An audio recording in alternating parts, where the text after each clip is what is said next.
আসসালামু আলাইকুম প্রিয় শিক্ষার্থীরা, 26-এর পরীক্ষার্থীরা, তোমাদের জন্য আজকে আমি বাংলা দ্বিতীয় পত্র ব্যাকরণ অংশ নিয়ে এলাম। তোমাদের সিলেবাস অনুযায়ী প্রথমেই তোমাদের রয়েছে পরিচ্ছেদ 5 ধ্বনি ও বর্ণ। আমি আমার সর্বোচ্চ দিয়ে তোমাদেরকে বুঝিয়ে পড়ানোর চেষ্টা করব। তোমরা যদি বুঝে বুঝে পড়ো, ইনশাল্লাহ ভালো পরীক্ষায় ভালো ফলাফল করতে পারবে। বাংলা দ্বিতীয় পত্র ব্যাকরণ অংশ কিন্তু ওই ভিতর থেকেই পড়তে হয়, ভিতর থেকে পড়লেই এর সবচেয়ে ভালো ফলাফল পাওয়া যায়। আচ্ছা, আসো আমরা পড়া শুরু করি। আজকে আমরা পড়ব পরিচ্ছেদ 5-এর ধ্বনি ও বর্ণ। ধ্বনি ভাষার ক্ষুদ্রতম একক। এটা কিন্তু একটা বহু নির্বাচনী প্রশ্ন। ভাষার ক্ষুদ্রতম একক কি? ধ্বনি। বাংলা ভাষায় 37টি মৌলিক ধ্বনি রয়েছে। এই যে আমাদের বাংলা ভাষার মধ্যে 37টি মৌলিক ধ্বনি, এই ধ্বনিগুলোকে আবার দুই ভাগে ভাগ করা যায়। মৌলিক ধ্বনিগুলোকে 37টি যে ধ্বনি আছে সেটাকে দুই ভাগে ভাগ করি আমরা। সেটা হচ্ছে স্বরধ্বনি ও ব্যঞ্জন ধ্বনি। মৌলিক স্বরধ্বনি 60টি। এই 37টির মধ্যে 7টা হচ্ছে মৌলিক স্বরধ্বনি। এগুলো দেখো, ই, আমরা ছোটোবেলা পড়েছি রস্য ই দীর্ঘ ই, কিন্তু মূলত উচ্চারণ এটার হচ্ছে ই, এ, এ, আ, অ, ও, উ। এই 7টা হচ্ছে তোমার মৌলিক স্বরধ্বনি। এটা মনে রাখার অতি জরুরি। এবং মৌলিক ব্যঞ্জন ধ্বনি, তাহলে 7টা যদি 37টা থেকে চলে যায় 30টা থাকে। মৌলিক ব্যঞ্জন ধ্বনি তাহলে আমাদের 30টি। এগুলো হসন্ত দিয়ে আটকানো হয়েছে, শুধু আমরা বর্ণটা প, ফ এরকম আটকে আটকে পড়বো এই জন্য। তো ব্যঞ্জন মৌলিক স্বরধ্বনিগুলো কি জেনে নেই। প, ফ, ব, ভ, ত, থ, দ, ধ, ট, ঠ, ড, ঢ, চ, ছ, বর্গীয় জ, ঝ, ক, খ, গ, ঘ, ম, দন্ত ন, উ। আমরা ছোটোবেলায় অনেকেই কিন্তু এটা উম উচ্চারণ করেছি, এটা উম না, আসল প্রকৃত উচ্চারণ উ। দন্ত স, তালবর্ষ, হ, ল, বয় শূন্য র, ঢয় শূন্য র, ঢয় শূন্য র, এটা ডয় শূন্য র, এটা ঢয় শূন্য র। এখানে তৃতীয় বন্ধনী দিয়ে ধ্বনি বা উচ্চারণ নির্দেশ করা হয়েছে। তৃতীয় বন্ধনী কোনগুলো? এই যে এগুলো এগুলো এগুলো বলছে ধ্বনি বা উচ্চারণকে নির্দেশ করা হয়েছে। আচ্ছা, তারপর দেখো, তোমাদের সুবিধার্থে কিন্তু আমি দাগিয়ে রেখেছি যাতে ক্লাসটা সহজেই আর কি অল্প সময়ে পড়ানো যায়। যেসব ধ্বনি উচ্চারণের সময়ে বায়ু মুখ গহ্বরের কোথাও বাধা পায় না। মুখ গহ্বর কোনটা? আমাদের মুখের ভিতরের অংশটা। বলছে যে ধ্বনিগুলো উচ্চারণের সময় বায়ু বাতাস মুখের কোথাও বাধা পায় না সেগুলোকে স্বরধ্বনি বলে। এই স্বরধ্বনিগুলো কোনগুলো? অ, তোমরা সাথে সাথে উচ্চারণ করে দেখতে পারো। অ, আ, ই। দেখো, মুখ হাঁক করে একেবারে উচ্চারণ করে দেখো, এগুলা উচ্চারণ করতে কোথাও বাধা পায় না। এইগুলো হচ্ছে স্বরধ্বনি। অন্যদিকে যে ধ্বনি উচ্চারণের সময়ে বায়ু মুখের বাইরে বের হওয়ার আগে বাক প্রত্যঙ্গের বিভিন্ন জায়গায় বাধা পায় সেগুলোকে ব্যঞ্জন ধ্বনি বলে। ব্যঞ্জন ধ্বনি কোনগুলা? ক, খ, এটা কণ্ঠধ্বনি। প, এই যে ঠোঁটে আটকে যায়। ত, এটা জিভ দাঁতে আটকে যায়। এগুলো হচ্ছে ব্যঞ্জন ধ্বনি। ধ্বনির প্রতীককে বলা হয় বর্ণ। এটা একটা বহু নির্বাচনী প্রশ্ন। ধ্বনির প্রতীককে কি বলা হয়? বর্ণ। এই বর্ণ কানে শোনার বিষয়কে চোখে দেখার বিষয়ে পরিণত করে। আমরা যখন কানে শুনি তখন আমাদের চোখে দেখাও জরুরি হয়ে পড়ে। ভাষার সবগুলো বর্ণকে একত্রে বলা হয় বর্ণমালা, এই যে ভাষার সবগুলো বর্ণকে একত্রে বলা হয় বর্ণমালা। বর্ণমালা বই আমরা পড়ি না, সবগুলোকে একসাথে ওই যে সরেয় সরেয়া ক খ এগুলার সবগুলার বইকে বলা হচ্ছে বর্ণমালা। ধ্বনির বিভাজন অনুযায়ী বাংলা বর্ণমালাকে দুই ভাগে ভাগ করা হয়। ধ্বনির বিভাজন অনুযায়ী, কি অনুযায়ী এটা কিন্তু আসল খেয়াল রাখতে হবে। কি অনুযায়ী? ধ্বনির বিভাজন অনুযায়ী বাংলা বর্ণমালাকে দুই ভাগে ভাগ করা হচ্ছে। একটা হচ্ছে স্বরধ্বনির প্রতীক স্বরবর্ণ, আর ব্যঞ্জন ধ্বনির প্রতীক ব্যঞ্জন বর্ণ। এটা তো তোমরা জানো। বাংলা বর্ণমালায় মূল বর্ণের সংখ্যা 50টি। বাংলা বর্ণমালায় এই যে বর্ণমালা বলা হচ্ছে অ থেকে একেবারে চন্দ্রবিন্দু পর্যন্ত, সেটাকে বলা হচ্ছে যে এইগুলোকে, এই বর্ণমালাকে 50টা মোট বর্ণ রয়েছে। তবে মূল বর্ণের পাশাপাশি আমরা বাংলা বর্ণমালায় রয়েছে নানা ধরনের কারবর্ণ, অনুবর্ণ, যুক্তবর্ণ ও সংখ্যাবর্ণ।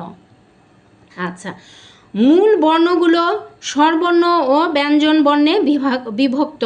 এই যে মূল যে বর্ণগুলো আছে আমাদের, সেগুলো স্বরবর্ণ এবং ব্যঞ্জন বর্ণ। অ আ হচ্ছে স্বরবর্ণ, ব্যঞ্জন বর্ণ হচ্ছে ক খ এগুলো।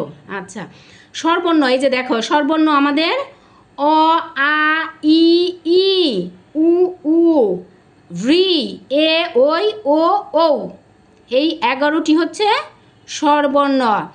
আর ব্যঞ্জন বর্ণ ক খ গ ঘ ঙ, চ ছ বর্গীয় জ ঝ ইয়, ট ঠ ড ঢ মূর্ধন্য মূর্ধন্য ন, ত থ দ ধ দন্ত ন, প ফ ব ভ ম, অন্তস্থ জ বয় শূন্য র ল, তালবর্ষ মূর্ধন্যস্ব দন্তস্ব হ। এটা আমরা মূর্ধন্য স বলি, কিন্তু এটার প্রকৃত উচ্চারণ হচ্ছে মূর্ধন্য স। ডয় শূন্য র ঢয় শূন্য র, অন্তস্থ অ, খণ্ডত, অনুস্বার বিসর্গ, এই যে চন্দ্রে বিন্দু চাঁদ, এই মোট হচ্ছে 39টি ব্যঞ্জন বর্ণ। এগুলো আমরা ছোটোবেলায় পড়েছি। এই যে আমি উচ্চারণ পড়ালাম, পড়ানোর দরকার ছিল না। আমাদের অনেকের উচ্চারণই কিন্তু সঠিক হয় না। তোমরা অন্তত বাঙালি হিসেবে বাংলা বর্ণমালাগুলোকে সঠিকভাবে সঠিক উচ্চারণে পড়ার চেষ্টা করবে। কার বর্ণ, আচ্ছা, স্বরবর্ণের মোট 10টি সংক্ষিপ্ত রূপ রয়েছে। স্বরবর্ণ যে পড়লাম, এই যে এগুলো স্বরবর্ণ, এগুলো অ আ ই, এগুলো হচ্ছে স্বরবর্ণ। এই স্বরবর্ণের মোট 10টি সংক্ষিপ্ত রূপ রয়েছে। এগুলোর নাম কারবর্ণ।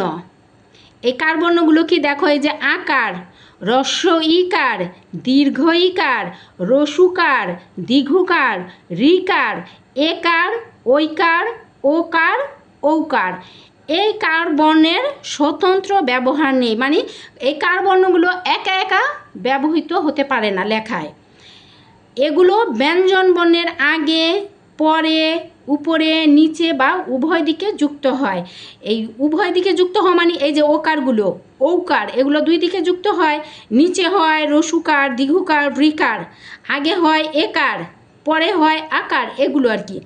ব্যঞ্জন বর্ণের সঙ্গে কার বর্ণ বা হস চিহ্ন না থাকলে ব্যঞ্জনটির সঙ্গে একটি অ আছে বলে ধরে নেওয়া হয়।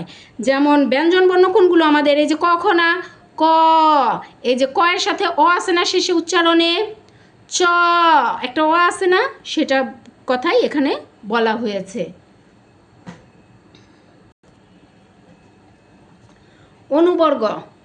অনুবর্ণ, আচ্ছা, ব্যঞ্জন বর্ণের বিকল্প রূপের নাম অনুবর্ণ। এটা বহুনির্বাচনী প্রশ্ন, খেয়াল রাখবে।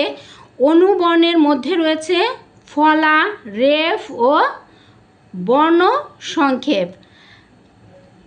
আচ্ছা, তোমরা ফলা, কফলা, বফলা, রেফ এগুলো পড়েছো না, সেগুলোর কথা বলা হয়েছে। ফলা দেখো, ব্যঞ্জন বর্ণের কিছু সংক্ষিপ্ত রূপ অন্য ব্যঞ্জনের নিচে অথবা ডানে পাশে ঝুলে থাকে।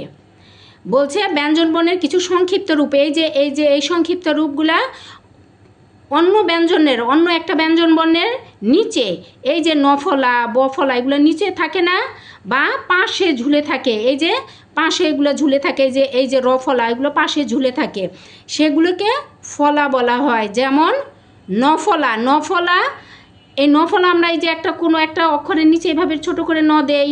বফলা কোনো একটা বর্ণের নিচে ছোট করে ব দেই।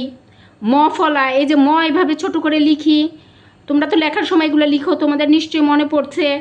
জফলা এই যে জফলা আমরা এইভাবে পাশে লিখি, ঝুলে থাকে বলছে। রফলা এই যে রফলা এর নিচের অংশটা রফলা। লফলা এই যে অক্ষরের নিচে ছোট করে ল লিখি আমরা লম্বা করে, এই হচ্ছে লফলা, এগুলোকে ফলা বলা হয়। আবার রেফ, রেফ তো থাকে এই যে বর্ণের উপরে, দেখো রয়ের একটি অনুবর্ণ হচ্ছে রেফ, তোমরা পড়ে নিবে রয়ের অনুবর্ণ, এই যে রেফ দেখেছ। আচ্ছা, বর্ণ সংক্ষেপ যুক্ত, এবার পড়ব বর্ণ সংক্ষেপ। যুক্ত বর্ণ লিখতে অনেক সময়ে বর্ণকে সংক্ষেপ করার প্রয়োজন হয়, এগুলো বর্ণ সংক্ষেপ। বলছে যুক্ত বর্ণ লিখতে গেলে আমরা যখন যুক্ত বর্ণ মানে দুইটা বর্ণ একসাথে যখন এক হয়ে মিলিত হয়ে লিখি আমরা, সেটাই হচ্ছে যুক্ত বর্ণ। সেটাকেই বলা হয়েছে যে যুক্ত বর্ণ লিখতে গিয়ে আমরা কি করি, বর্ণকে সংক্ষেপ করার অনেক সময় আমাদের প্রয়োজন হয়, এগুলোকে বর্ণ সংক্ষেপ বলে। যেমন এই যে এখানে দেখো উ, দ, দন্তন্য, ম, মূর্ধন্য ষ, দন্তস্ব ইত্যাদি। এছাড়া ত বর্ণটি, খণ্ডত বর্ণটি ত এর একটি বর্ণ সংক্ষেপ। এই যে খণ্ডত আমরা লিখি মৎস্য, এই খণ্ডত হচ্ছে এই ত বর্ণের সংক্ষিপ্ত রূপ, যা বাংলা বর্ণমালায় স্বতন্ত্র বর্ণ হিসেবে স্বীকৃত। এটা একটা স্বতন্ত্র বর্ণ হিসেবে স্বীকৃতি পেয়েছে, এই যে খণ্ডত আমি লিখেছি।